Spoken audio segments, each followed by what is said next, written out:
Hey, I'm back for my second video today. I am doing this video.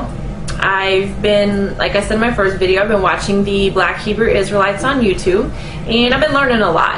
And so I just felt like everything that I've been learning, I feel like now it's my responsibility, now that I know the truth, to get it out there. So I'm hoping that by me doing this video, that maybe it will help to wake up some of the other Black Hebrew Israelites. I see them on the videos, I read their comments, and a lot of them are just like, the Bible's not talking about us, that can't be us. Like, that's not us. And I want you to know that yes, it is talking about you. So first things first, let me give a little bit of background about myself. I was raised as a Jehovah's Witness up until I was about 18. Something just didn't feel right. I couldn't figure out exactly what it was, but something was off, and I thought maybe it was just me.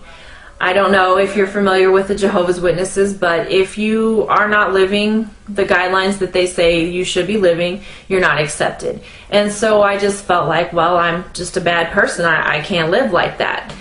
And with my basically entire family, with the exception of a couple people, all being Jehovah's Witness, I was taught this by my mother and my father, so I felt like I mean, being lied to never even crossed my mind. I never thought that's what was going on.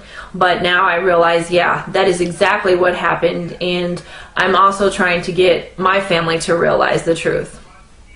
The first thing I want to talk about is the appearance of the ancient Hebrew Israelites. I'm going to give you a few scriptures. It's not a lot, but to me, if you don't see it after reading these few scriptures, then you're probably never going to see it. The first thing, before you do this research, you need to push out of your mind everything that you've been taught, trained, religion that you've been taught, everything. Just push it all out and start with a clean slate.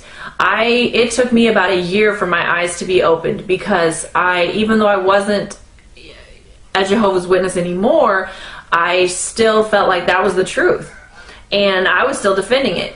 And it wasn't until I pushed that out of my mind that my eyes truly got opened. The first thing I want to talk about is in Exodus chapter 4, verses 6 and 7. When God was speaking to Moses, and he was going to use him to bring the children of Israel out of Egypt, where they were enslaved, he was giving him some signs to let him know that, hey, I will be with you, I will help you with this. So he had told Moses in this particular chapter and verses, he said, stick your hand into your bosom. And when he pulled it out, it says that it was white as snow. Now, if you were to take somebody of my skin color and stick my hand in my bosom, pull it out, and it's still white, that's not really going to be anything miraculous. But now if you were to take a person of black skin and put their hand in their bosom, pull it out, and it's white, that would be pretty miraculous. Another example is of Miriam. In Numbers chapter 12 and verse 10, it says God turned her into a leper, and she was white as snow. So if he turned her white, then she obviously had to be black to begin with.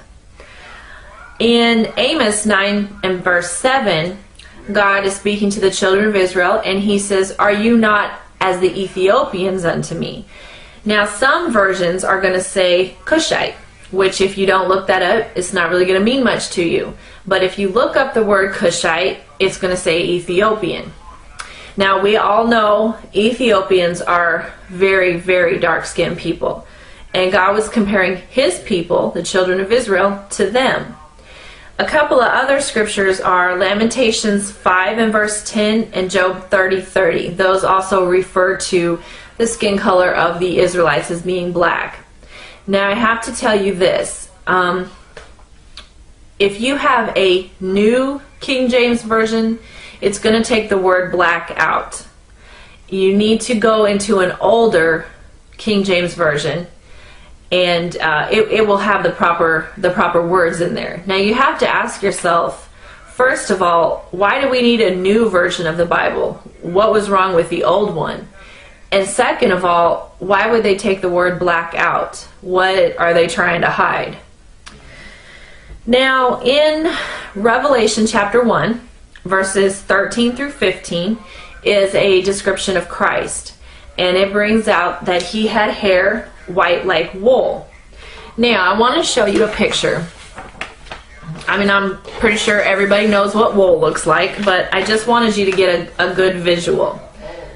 Okay? Now there's wool. Now I'm going to show you another picture, and we all know who this is. But when you look at his hair, it is exactly like the sheep's wool. Now I know it says that it was white, so I want to show you a picture of an older Hebrew Israelite. And when you look at his hair, that's exactly what it is, white like wool.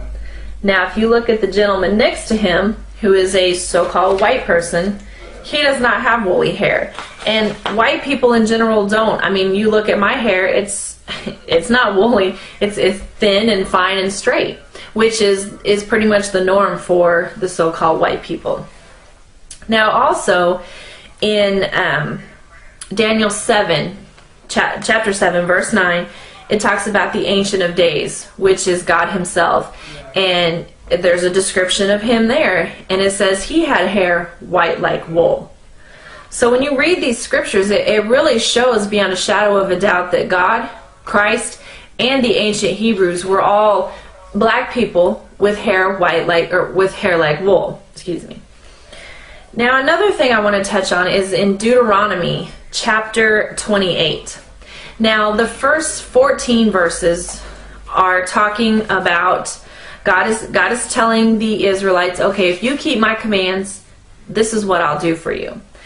The remaining verses he's telling them, if you don't keep my commands, then this is what will happen. I want to read chapter 28 and verse 68.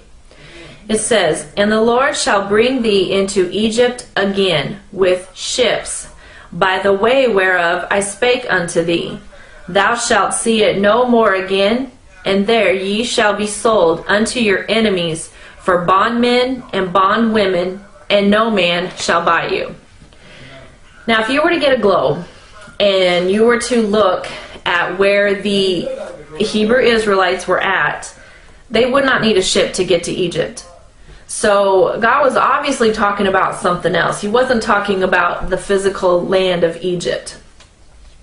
If you look in Exodus 13:3 and Deuteronomy 20 and verse 2, it refers to Egypt as a house of bondage. Now, I want to show you something, and I know everybody has seen this. I saw it a million times, but never paid any attention and never really thought twice about it. But on the back of the dollar bill, there's a pyramid. Now, pyramids are notorious with Egypt. I mean, you say pyramid, that's automatically what you think of is Egypt. So why would the United States of America put a pyramid on the back of their dollar bill?